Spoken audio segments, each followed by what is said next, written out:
What's going on, everybody? This is Casey Washak with the Rolling for Revenue podcast, your Jiu Jitsu business podcast. The podcast is going to help you build more impact in your community while building a business that's going to help create the lifestyle you want. So, guys, my Instagram is inundated with all these agencies trying to get you more members. Get 90 members in 15 days and when you don't pay $1, and you just see these constantly. You're bombarded. My Instagram's bombarded with all these different agencies trying to get you more members. So let's peel this back for a minute. If you never lost a client, never lost a student, how many new members would you need? You probably wouldn't need any. You probably have a waiting list. So there's a bigger problem here. And for whatever reason, we always feel like I need more students. I need more students. I need more students. When in reality, everything we need is already under our roof. It's not being fully utilized. A lot of times when I'm working with different schools, we can't market because the systems aren't in place to maximize the leads that come in. There's a whole process to this. And unfortunately, right now, most gyms are like a leaky bucket. So not only are new people coming in, but not only new people, but current students are leaking out. There's holes in the bucket.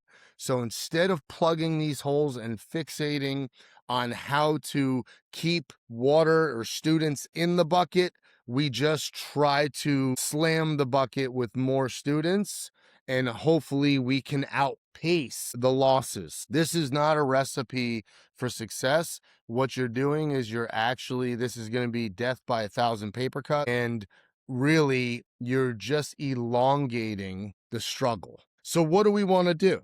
What we want to do is patch the bucket. But before I get into that, let me paint a picture for you. And these are low numbers, okay? But if you're losing around 5 members a month at like $175 a month in membership per member, that's around $75,000 a year you're losing in annual revenue. That's just from 5. What if you're losing 10? What if you're losing more? What if you have no idea what you're losing? There is just revenue pouring out of your gym. And so what we're doing is, once again, we're trying to outpace the loss. And I just need more students. I just need more students. I need more leads. I need more leads. When in reality, we need to patch the bucket. Tension is not sexy. No one wants to look internally at their business and say, where are we messing up? What are the holes we can plug to keep people longer? And instead, it's more sexy to say, I got 20, 30 members this month. So what are some of the things that you can do to maximize your retention? Well, the first 90 days is everything. And I can do 10 podcasts just on the first 90 days. But in reality, what you need to do is you have these people who are coming in, they heard about Jiu Jitsu, maybe they're a referral from some of your other members, but they're coming in because they're seeing what Jiu Jitsu is doing for other people. They're seeing what Jiu Jitsu is doing for other kids, and they want that for themselves, but they have no prior knowledge of Jiu Jitsu. It's like learning a new language. Us being able to get the information they need so they feel successful, so they feel like they're progressing, so they feel like they belong, is what's going to keep them longer, make them feel more engaged, make them feel more a part of a community. And that's not just texts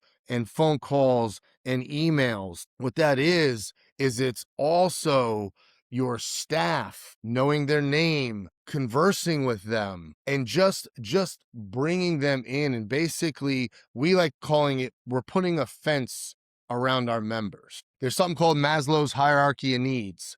All right. So it's a pyramid. You can look this up. But basically, once food, shelter, and security are taken care of, there's other things we need as a community. Recognition. We need to feel like we're a part of a bigger movement. These are things that we could be facilitating inside the gym, right? Because we're a team. We're all trying to get better at this thing, and we're using this thing to better our lives outside the mats, off the mats. So obviously, starting at the welcome and giving them the information that's needed to feel successful. I've said this in previous podcasts.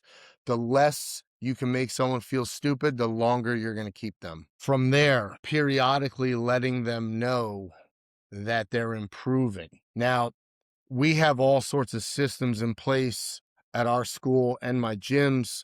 And one of the things is every class, whether it's kids, adults, hiking, all the classes, my instructors, my coaches are obligated to text through our system. So we have a system they can text from, so they don't have to be texting and using their own personal phone. They're at the end of the class or at the end of their shift, they're going to be texting 3 people from each class, letting them know that they're improving, they're doing awesome, great job today, you're really picking up on the De La Riva really well, awesome, can't wait to see you progress. But that is building a fence around your members, around your students, making them feel like they're important in the eyes of the school, in the eyes of the coaches. So these are some of the systems we put in place to make sure that our people are being touched, our people are being acknowledged. Then on top of the coaches, you have the management,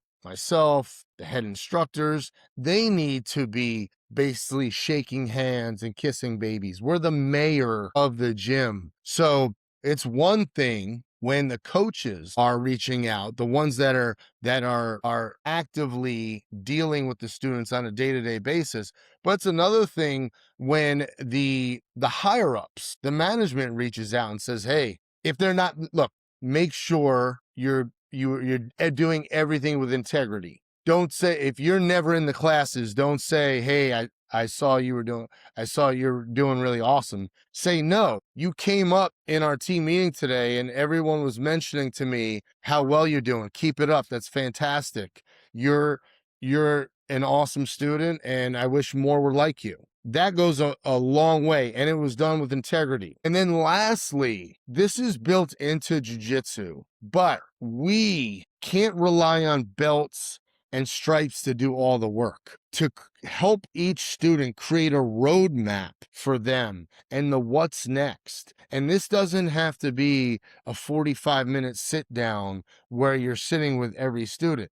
That would be amazing if you could, but it doesn't have to be. It could be something in passing, like, hey, you're really on your way to picking up your purple belt.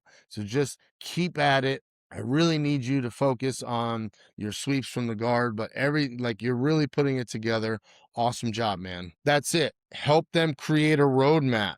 All right. All of this that I talked about is to plug the holes in the bucket, to help people stay longer and so we're not having to replace. And hopefully we get to the point where we need to have a waiting list in our school because we can't fit anymore. So that's the ultimate goal.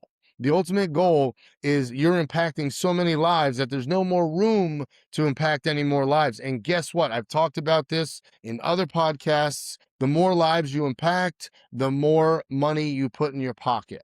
That's the really cool thing about what we do, is that for every dollar you make, that's lives impacted. So keep this in mind, guys. And remember, share this, tell your friends about this if you got value. And then lastly, go to rollingforrevenue.com, pick up yourself a copy of the book. I'll pay for the book, you pay for shipping, and let's change lives. And I'll see you on the mats.